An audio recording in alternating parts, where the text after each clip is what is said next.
1 second, सिर्फ 1 second. इतने वक्त में आप एक बार सांस लेते हो, इतने वक्त में आपकी आंखें एक बार झपकती हैं, इतने वक्त में कुछ नहीं होता। राइट? रॉन्ग। अगर ये प्लेनेट, ये 6 ट्रिलियन टन ये गहराई वाला गोला सिर्फ 1 सेकंड के लिए रुक जाए तो इस धरती पर कोई भी चीज, कोई भी इंसान बचेगा नहीं। अभी इस वक्त जब आप ये वीडियो देख रहे हो, आप 1670 किलोमीटर पर आवर की स्पीड से मूव कर रहे हो। ना आपको फील होता है, ना आपकी चाय हिलती है, ना आपका फोन किसी चीज से टकराता है, क्योंकि सब कुछ आपका घर, आपका शहर, आपका देश सब उसी स्पीड पर चल रहा होता है, साथ में एक यूनिट की तरह। सोचो, एक एयरप्लेन की तरह जब प्लेन 900 किलोमीटर पर आवर पर उड़ रहा होता है तो अंदर सब काम होता है, लेकिन अगर वो प्लेन एक ही सेकंड में सडनली रुक जाए तब क्या होगा? पैसेंजर्स सीधा विंडशील्ड से बाहर निकल जाएंगे at the speed of 900 kilometre per hour, और मल्टीप्लाई करो इसको ऑलमोस्ट डबल से 1670 किलोमीटर पर आवर, और इमेजिन करो सिर्फ 1 सेकंड के लिए धरती रुक जाती तो क्या होगा? न्यूटन का पहला लॉ है, याद है स्कूल से? कोई भी ऑब्जेक्ट अपनी मोशन में तब तक रहता है जब तक कोई एक्सटर्नल फोर्स उसे रोकता नहीं। मतलब जब धरती रुकेगी आप नहीं रुकेंगे।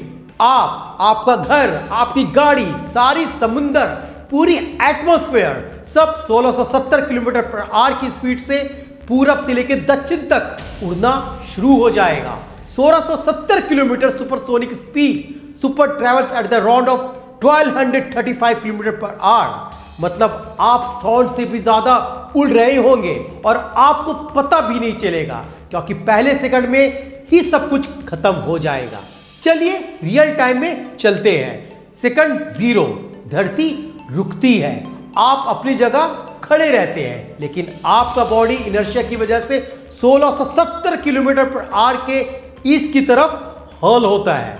कोई सीट बेल्ट नहीं, कोई एयरबैग नहीं और कोई वार्निंग नहीं। मुंबई, दिल्ली, चेन्नई, कोलकाता, हर शहर में हर इंसान एक साथ प्रोजेक्टाइल बन जाता है। कार, बसेस, बिल्डिंग सब कुछ एक मैसिव प्लैनेटरी क्रैश की तरह। दुनिया का सबसे पावरफुल न्यूक्लियर बम तेजाब बम 50 मेगा टन्स का था, जो एनर्जी के 1 सेकंड में रिलीज होगी वो लाखों सार बम्स के बराबर होगी। सेकंड 1 to 3, इसका मतलब है समुंदर का इफेक्ट।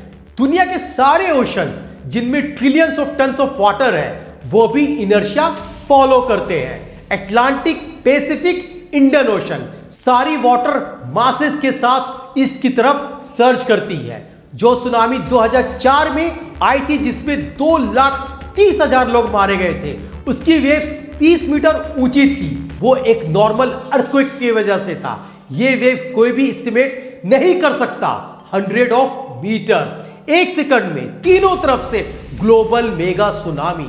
और अब बात करते हैं सेकंड 3 to 10 की। अब एटमॉस्फेयर की बारी।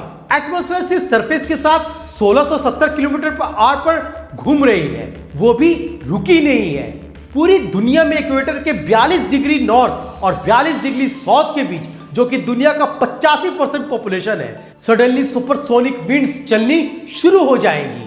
साउंड की स्पीड, तेज हवा, जो कुछ भी बाकी बचा होगा वो इस हवा में घुल जाएगा। डर गए? रुको, ये तो सिर्फ 10 सेकंड्स थी। अब बात करती है धरती के अंदर की।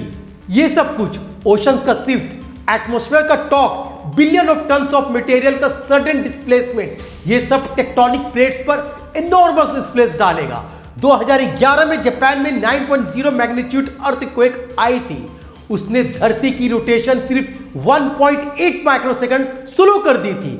सिर्फ 1.1 माइक्रोसेकंड। 20,000 लोग मारे गए थे, पूरा जापान हिल गया था। यहां हम बात कर रहे हैं कंप्लीट स्टॉप की, जीरो से। जो अर्थक्वेक आएंगे उनका मैग्नीट्यूड ह्यूमन हिस्ट्री में कभी रिकॉर्ड नहीं कर पाएंगे। रिचर स्केल 10, 11, 12 ये नंबर थ्योरेटिकली है, क्योंकि इस स्केल को कोई अपर लिमिट नहीं है। हर टेक्टोनिक प्लेट एक साथ मैक्सिमम स्ट्रेस में आ जाएंगी। वोल्केनोस जो अभी डोरमेंट है, सोते हुए हैं, वो एक साथ जाग जाएंगे। येलोस्टोन सुपर वोल्केनो जो अगर कभी फटा तो अमेरिका का एक बड़ा हिस्सा खत्म हो सकता है, वो भी ट्रिगर हो सकता है। और ये सब earthquake, tsunami, volcano, supersonic winds या एक साथ हो रहा होगा। Can you imagine? एक सेकंड के अंदर क्या आप अभी भी सोच रहे हैं ये सिर्फ एक साइफाई मूवी है? अब मैं आपको एक ऐसी चीज के बारे में बता रहा हूं जिसे लोग जनरली इग्नोर कर देते हैं, लेकिन जो इन सबसे ज्यादा टेरिफाइंग है। धरती के अंदर हजारों किलोमीटर नीचे लिक्विड मोल्टेन आयरन है। ये आयरन घूमता है कंटिन्यूअसली, और इस आयरन को घूमने से एक मैसिव इलेक्ट्रोमैग्नेटिक फील्ड जनरेट होती है, अर्थ का मैग्नेटिक फील्ड। ये वही फील्ड है जो सुन के लगता है रेडिएशन को, सोलर विंड को अर्थ से दूर डिफ्लेक्ट करती है। ये इनविजिबल क्लच है, ये आर्मर है दुनिया पर लाइफ एग्जिस्ट करने की वजह से। और ये मैग्नेटिक फील्ड डायरेक्टली डिपेंड करती है धरती की रोटेशन पर। और अगर धरती रुके, ये शील्ड धीरे धीरे कोलैप्स हो जाएगी। सन हर second million of tons of charge particles earth की तरफ फेंकता है। अभी वो हमारे मैग्नेटिक फील्ड से डिफ्लेक्ट हो जाते हैं। जिस दिन ये फील्ड जाएंगी, रेडिएशन डायरेक्टली सरफेस पर पड़ेगा। Without magnetic field solar radiation earth की एटमॉस्फेयर को धीरे धीरे स्ट्रिप कर सकती है, बिल्कुल मार्स की तरह। मार्स वो Red Baron lifeless planet. Scientist का मानना है कि मार्स कभी अर्थ जैसा था, ओशंस था, एटमॉस्फेयर था, लेकिन उसकी मैग्नेटिक फील्ड खत्म हो गई और सन ने उसकी एटमॉस्फेयर को लिटरली ब्लो अवे कर दिया।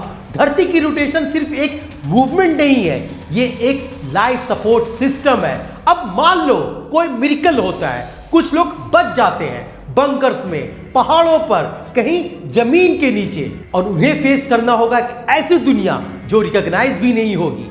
अगर धरती घूमना परमानेंटली बंद कर दे, हो जाए, तो एक तरफ हमेशा सूरज होगा और एक तरफ हमेशा रात। सूरज वाली तरफ टेम्परेचर 100 डिग्री सेल्सियस से ऊपर होगा, लिटरली बॉइलिंग, और रात वाली तरफ -100 डिग्री, एवरीथिंग फ्रोजन। एक छोटी सी स्ट्रिप होगी जो दोनों की बीच होगी, जहां टेम्परेचर लाइवेबल नहीं होगा। पूरी दुनिया की बची हुई पॉपुलेशन सिर्फ उसी स्ट्रिप में। इमेजिन करो 8 अरब इंसान एक रिंग ऑफ लैंड पे सर्वाइविंग, रिसोर्सेज के लिए लड़ रहे होंगे। सिविलाइजेशन बहुत तेजी से कोलैप्स हो जाती है। अब पानी की बात करते हैं। धरती का रोटेशन इक्वेटर पर एक बल्ज क्रिएट करता है।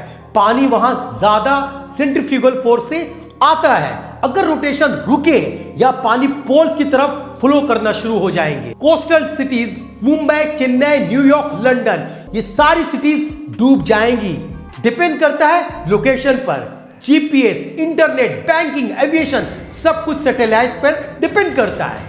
फेल होने लगेगा। सैटेलाइट्स जियो स्टेशनरी ऑर्बिट में हैं, मतलब उन्हें डिजाइन किया गया है एक रोटेशन अर्थ के लिए। रोटेशन रुके, orbit disturbs, satellite fall, global communications बिल्कुल डार्क। सिविलाइजेशन जिस इंफ्रास्ट्रक्चर पर खड़ी है वो एक एक करके गिर जाएगी। अब मैं आपको एक इंटरेस्टिंग चीज बताता हूं।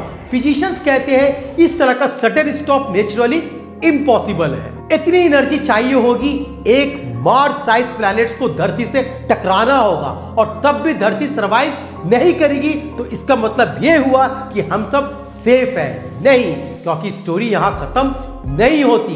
धरती की रोटेशन आज भी स्लो हो रही है, स्लोली, ग्रेजुअली। मून की ग्रेविटेशनल पुल की वजह से टाइट फ्रिक्शन क्रिएट होती है, और धरती की स्पीड हर 100 साल में 1.4 मिलियन स्लो होती है। ये नेग्लिजिबल लगता है, लेकिन 100 मिलियन साल पहले एक दिन 22 घंटे का था। डायनासोर के टाइम 23 घंटे का, और आज 24, और फ्यूचर में मिलियन ऑफ ईयर्स के बाद एक दिन और भी लंबा हो जाएगा। स्लो है, ग्रेजुअल है, लेकिन हो रहा है। और ये वही मून जो धरती को स्लो कर रहा है, वो भी धरती से दूर हो रहा है। हर साल 3.8 सेंटीमीटर दूर। एक वक्त आएगा बिलियंस ऑफ ईयर्स में जब मून और अर्थ एक दूसरे से हमेशा एक ही फेस दिखाएंगे। टाइडल लॉकिंग, जहां एक तरफ हमेशा सूरज होगा और एक तरफ हमेशा अंधेरा होगा। ये साइंस फिक्शन नहीं है, ये साइंस है। वापस आते हैं आज पर। इस वक्त जब आप ये वीडियो देख रहे होंगे, धरती 1670 किलोमीटर पर घूम रही है और आप भी, और आपको फील नहीं हो रहा है, बिल्कुल नहीं। इतनी परफेक्ट डिजाइन है, ये इतना प्रिसाइज बैलेंस है कि एक प्लैनेट का स्पिन आपको बिल्कुल डिस्टर्ब नहीं करता।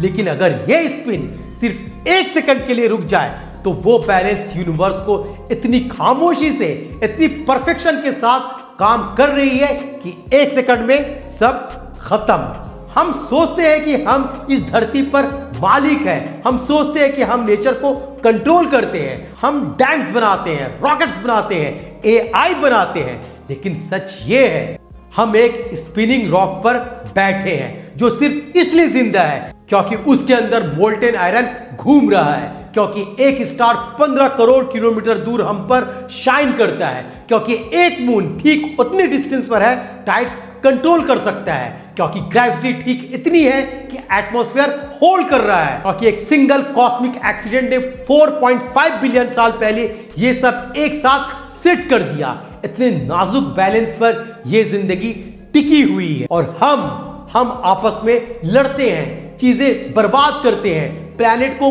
पोल्यूट करते हैं। धरती को रोकने के लिए किसी एस्ट्रॉइड की जरूरत नहीं, हम खुद वो काम कर रहे हैं, बस धीरे धीरे कर रहे हैं।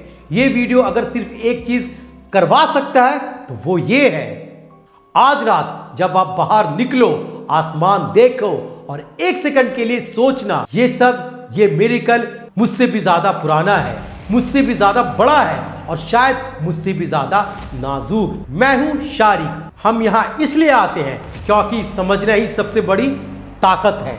लाइक करो, शेयर करो इन लोगों को जिन्हें लगता है साइंस बोरिंग होती है, और नेक्स्ट वीडियो के लिए सब्सक्राइब जरूर करो। तब तक क्यूरियस रहो।